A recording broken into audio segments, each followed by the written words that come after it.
esse perfil de trabalhador. Mas como é que Brasília se posiciona na atração desses investimentos? Porque esse diagnóstico não deve ter sido feito também já na década de 80, de 90, e pouco se avançou. Olha só, ô Vitor, não, mas até um tempo atrás prevalecia ainda o entendimento de conflito entre Brasília e Goiás.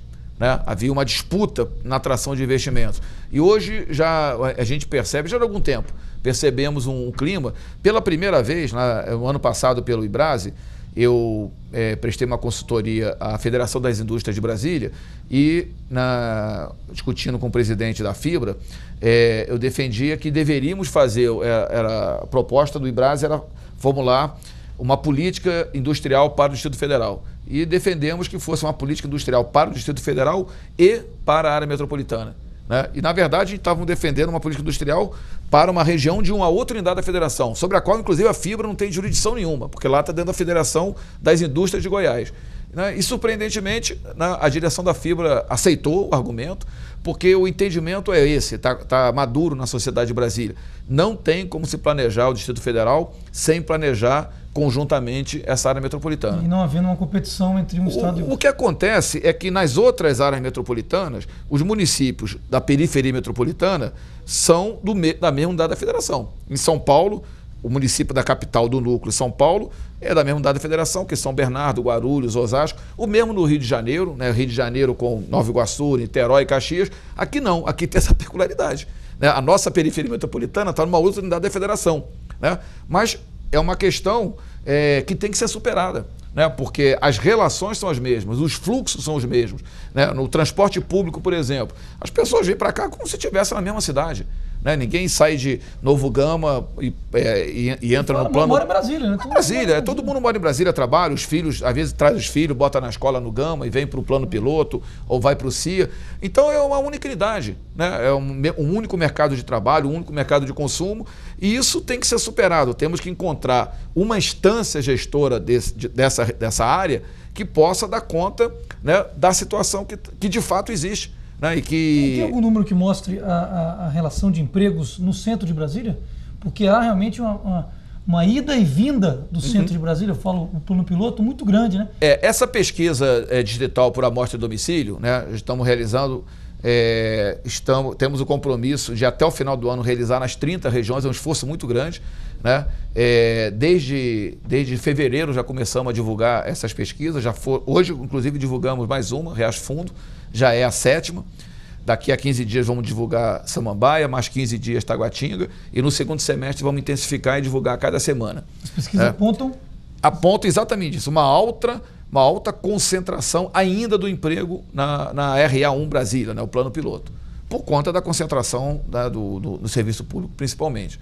Né? Então, o emprego doméstico é muito forte no plano piloto, né?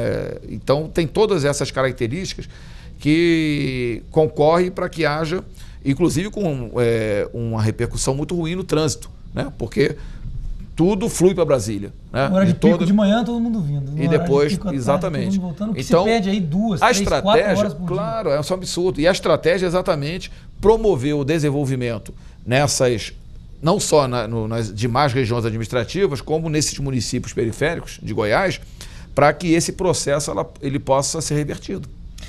Você avalia, Júlio, que essa recriação da Telebrás, voltando à Telebrás a ter os investimentos, a questão do Plano Nacional de Banda Larga, a Brasília seria uma das opções para a Telebrás se instalar e fazer todo o... Com certeza, com certeza. Aproveitando, inclusive, o Parque Capital Digital? Sim, a estratégia para o Parque Capital Digital, temos grandes empresas estatais no Brasil, felizmente foram recuperadas nos últimos anos, o Banco do Brasil, a Caixa Econômica, né, temos a Correios, né, a própria Telebrás, temos a Eletrobras, empresas sediadas aqui. Né?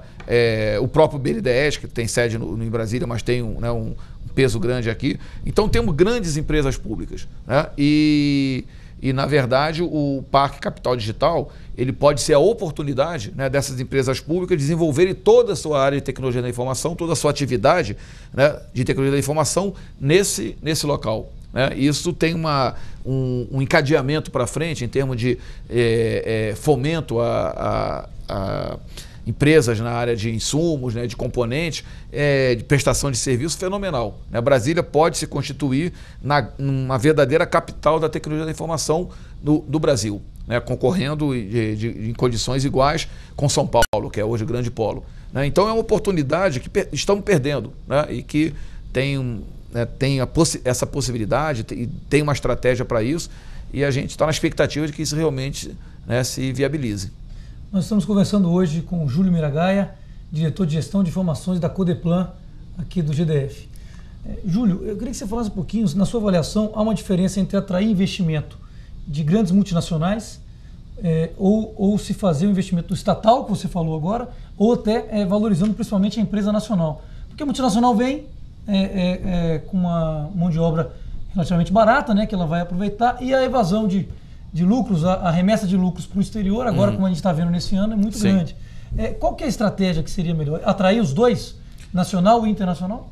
Na verdade, né, se o objetivo é a promoção da atividade produtiva, né, acho que a estratégia é buscar qualquer investimento, seja capital estatal, seja empresa nacional, seja empresa transnacional.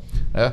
Porque o problema para Brasília, esse aspecto, né, da remessa de lucros, é um problema nacional, é um problema macroeconômico, né? E se porventura esse investimento não vier para Brasília, ele vai para algum outro local. Ele vai para Minas Gerais, ele vai para São Paulo, ele vai para Pernambuco, né? Então, se tivermos a oportunidade de atrair também esse investimento, né, óbvio que qualquer investimento dessa natureza vai gerar a contraface, exatamente, né, a remessa de lucros, que vai ter um impacto nas contas externas do país, mas é um problema que a equipe, né, econômica tem que resolver. Não é um problema, né, não é um problema para Brasília. Então, eu acho que tem que ser estimulado. E, né, dentro da Secretaria de Desenvolvimento Econômico, a gente tem conversado muito lá com o atual, já conversavam com o Moacir, agora com o atual secretário Jacques Pena, sobre né, de ter uma estratégia de atração de investimentos, particularmente investimentos industriais. Né? Há uma certa mistificação, né, em relação à indústria, né? Um mito de que a indústria hoje não gera mais emprego. É uma bobagem. Né? Ela, até por características da indústria moderna, da automação, né, ela já não emprega tanto quanto empregava, né? As plantas industriais já não geram tanto emprego. Mas o que acontece é que ela gera uma série de empregos indiretos na área de serviços. Se a gente compara o perfil do setor de serviços de Brasília com o de São Paulo, aqui ele está concentrado basicamente em serviços pessoais. É serviço doméstico, é serviço de cabeleireiro, é serviço de jardineiro, é serviço para as pessoas. E não outro ramo da indústria que e são serviços de baixa qualidade. São serviços de baixa remuneração. São Paulo não. São Paulo são serviços, né, voltados para a empresa, para as empresas industriais, de manutenção, serviços financeiros, de financiamento à indústria, serviços de transporte. Então, isso qualifica muito, né, a estrutura econômica de uma região. E a gente aqui tem um perfil muito débil, né, nessa área de indústria, de serviços.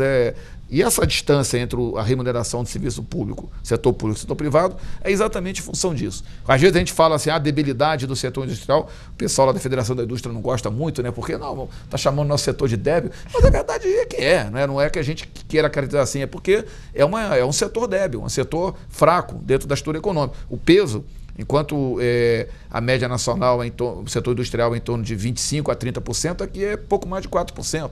Né? São alguns construção civil de indústria, que se for falar é construção civil, o restante não... 4% é a transformação, e construção civil outros 4%, né? Os dois somados 8%.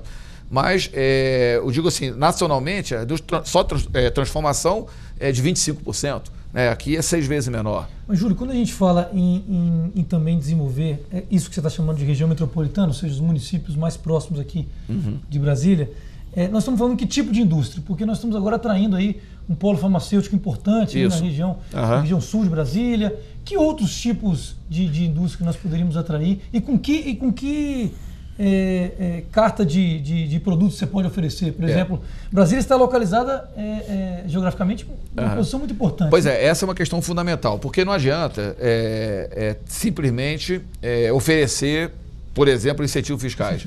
É insuficiente. Isso é uma bobagem. Guerra fiscal é uma bobagem. Quem sai perdendo é a população. no final das contas, né, sai de um lugar para ir para outro. Claro, né, acaba o Estado abdicando do recolhimento de impostos e isso não leva a lugar nenhum.